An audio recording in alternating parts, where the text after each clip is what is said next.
सुप्रभात छात्रों, आज हम शास्त्री द्वितीय वर्ष का क्लास लेंगे, जिसमें छात्रों कल हम आप लोगों को लोकोक्तियाँ या कहावत पढ़ाए थे।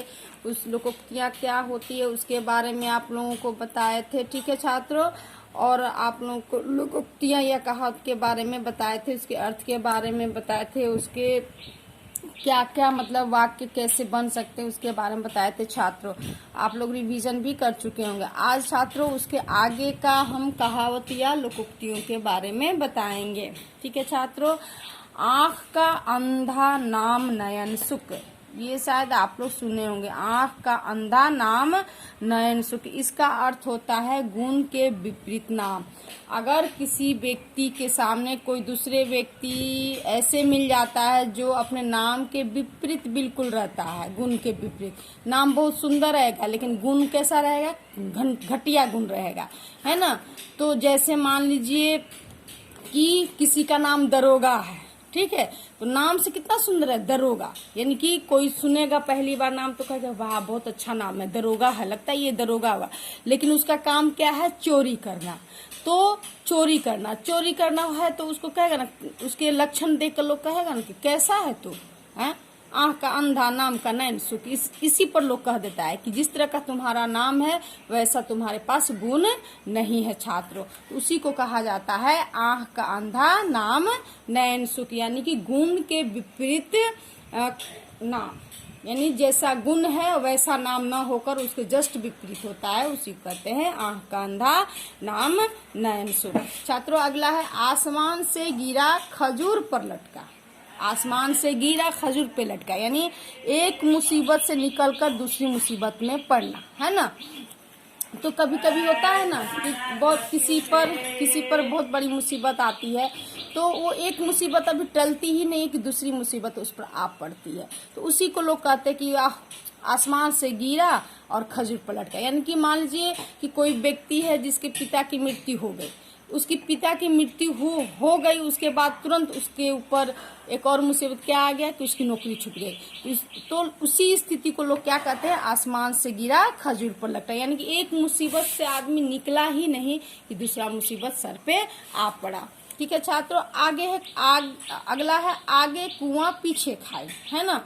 आगे कुआं पीछे खाई, यानी कि आगे कुआं पीछे खाई, आगे जाएंगे तो कुआं में गिरेंगे, पीछे आएंगे तो खाई में गिरेंगे, इसका यही है। लेकिन इसको कहने का अर्थ है कि चारों तरफ मुसीबत, दुविधा की स्थिति, यानी कि मुसीबत कहावत है ना, लोग कहता है ना कि मुसीबत आता है तो चारों तरफ से आता है, तो उसी को कहा जाता है आगे कुआं पीछे खाई। यानी कि मान लीजिए कि कोई व्यक्ति है ना, शादी तय कर दी बेटा का, ठीक है, तो बेटी का शादी तय कर दिया और उसको बर पक्ष कहा कि हम दान दहेज नहीं लेंगे, है ना, और दान दहेज नहीं लेंगे।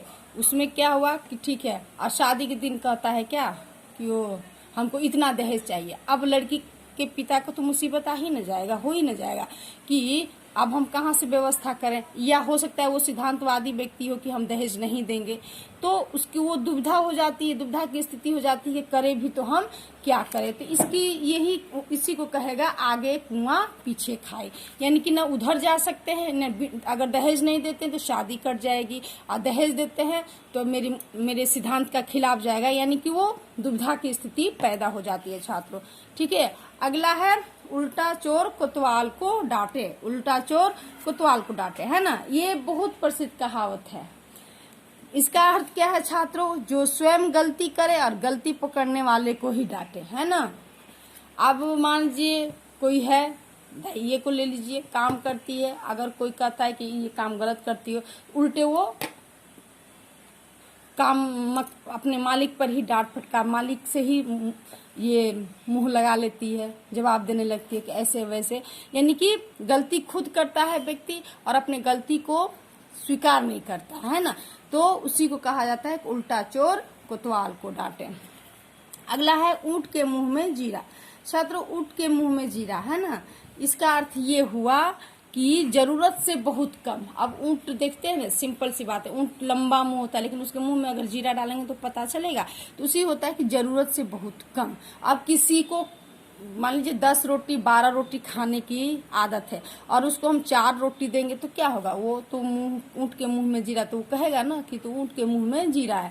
यानी कि पेटू आदमी को थोड़ा खाना से कुछ नहीं हो सकता है, उसके लिए चाहिए पूरा भरपेट खाना। ठीक है छात्रों, अगला है ऊंची दुकान फीकी पकवान, है ना। ऊंची दुकान फीकी पकवान यानी कि सिर्फ बाहरी दिखावा। कुछ लोग होते हैं कि बाहरी दिखावा करते हैं, जिनके पास कुछ नहीं है ना, वो कुछ नहीं है फिर भी वो क्या कहते हैं कि हम बहुत बड़े आदमी, यानी कि बड़े आदमी जो होते हैं जिनके पास कुछ नहीं है और वो दिखाते हैं कि हमारे पास बहुत कुछ है, तो उसी को कहा जाता है नहीं बाहरी दिखावा, ऊंची दुकान फीकी पकवान। अगला है छात्रों, एक तो करेला दूजे नीम चढ़ा, यानी बुरे की बुराई में और भी वृद्धि।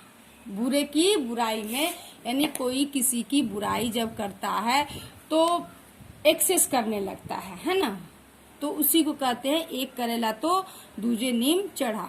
एक तो चोरी सीना जोड़ी। छात्रों ये और उल्टा चोर कहते एक तरह से दोनों का अर्थ लगभग एक ही है, यानी कि अपराध स्वीकार न करके उन्हें उल्टे रोप दिखाना, यानी कि अपनी गलती पर पछतावा न करके उल्टे जो गलती आपको बता रहा है कि आप में ये गलती है उसी पर आप धौंस जमा देते हैं, रोब जमा देते हैं, गुस्सा करने लगते हैं, उसी कहते हैं एक तो चोरी दूसरा सीना जोड़ी। छात्रों आज तक यही, अगला क्लास में इसके आगे बताएंगे। धन्यवाद।